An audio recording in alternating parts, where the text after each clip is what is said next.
We arrived June 1973 in Vancouver.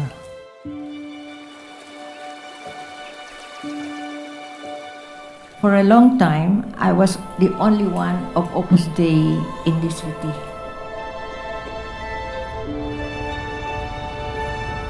Well, I felt the support of prayers. I did not feel alone, but I felt like I wish I had a lot of other members here to support me.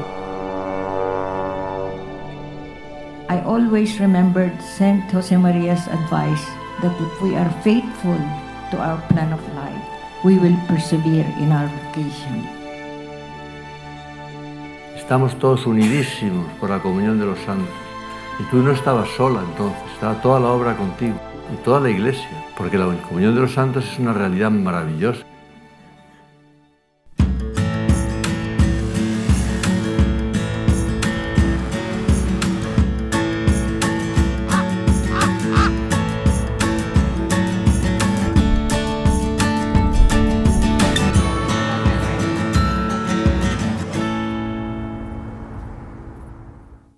I think that we all have a renewed sense of the unity of our family, coming home to visit us and really excited to be getting to spend time with the Father.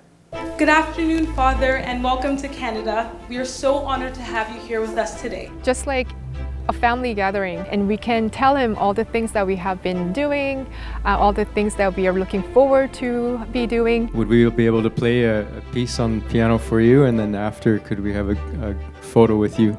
He was just explaining, how to manage to do that. I can't exactly remember what he said, but I wrote it down. And it was very helpful, very practical advice. I was wondering if you could explain to us a bit about how Opus Dei is a small part of the church. Thank you. Especially when he talked about friendship. It really hit home to me. La amistad no es necesariamente pensar exactamente igual en todo. La amistad significa querer a la otra persona, querer su bien. One of the major issues is educating children and teenagers in the proper use of freedom.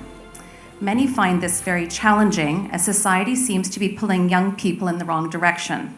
Educar en la libertad es fundamental, porque una educación que no sea en libertad no es buena. Entonces, hacer ver a las personas jóvenes, ya según el grado de edad que tengan, que son libres para amar. Y en la medida en que eligen el bien, son más libres. En cambio, la elección del mal, aunque sea bajo apariencia de bien o bajo un aspecto particular de bien, acaba debilitando la fuerza de la misma libertad. Good afternoon, Father. Un pez muy grande, veo ahí. I have the pleasure today of presenting to you a gift from all of us. Salmon, this is a salmon. Salmon they are born in riverbeds, but they eventually leave this environment and go out into open ocean. When the time comes for salmon to reproduce, they return to the rivers, often to the same spot in the river where they were born. This journey, known as the salmon run, is tremendously difficult. Salmon must swim upstream against the current to reach their breeding grounds.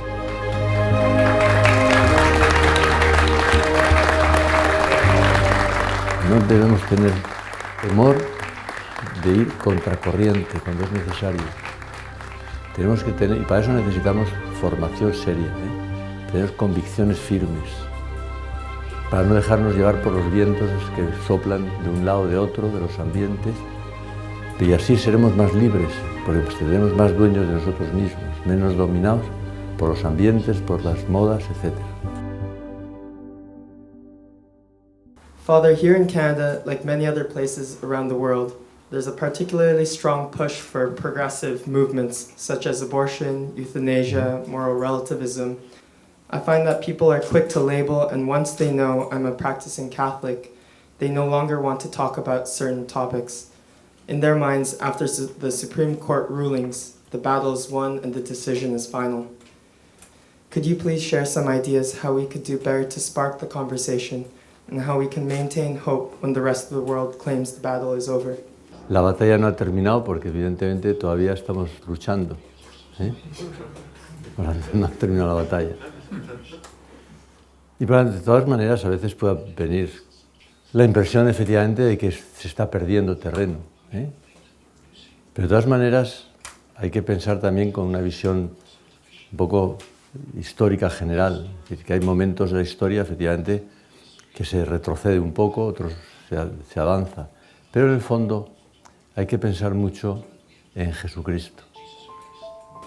Que Jesucristo es la verdad, la fuerza que sostiene la Iglesia y por tanto que sostiene toda nuestra capacidad de lucha y de victoria, aunque la victoria muchas veces no la vemos de modo inmediato, ¿eh?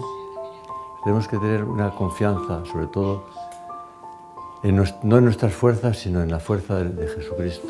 Y eso es lo que nos debe llevar precisamente a la oración y a la Eucaristía, que es donde encontramos la fuerza, porque la encontramos en Él, en Jesús. My kids often remind me of forgiveness. One day my daughter came home saying that she couldn't forgive her friend from daycare. And my son said, Ayla, do you know that Jesus said to forgive 70 times 7? And to my astonishment, I asked Alexander, what does that mean, to forgive 70 times 7? And he said, I don't know, because I don't know yet how to multiply.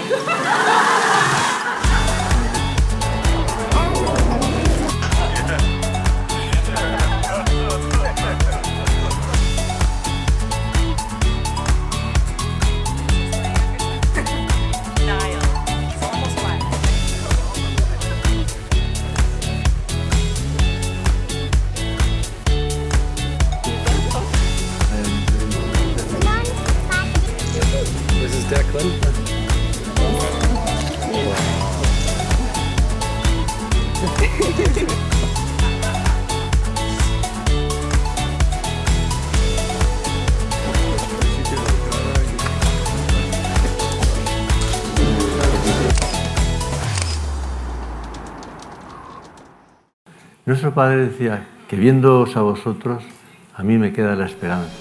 Y efectivamente, nosotros vamos a ser, somos esperanza, y lo éramos y lo seguimos siendo, la esperanza de nuestro Padre para extender la obra, para que seamos de verdad continuidad de esa gran misión que recibió nuestro Padre de Dios y que es la misión nuestra, porque la obra está en nuestras manos.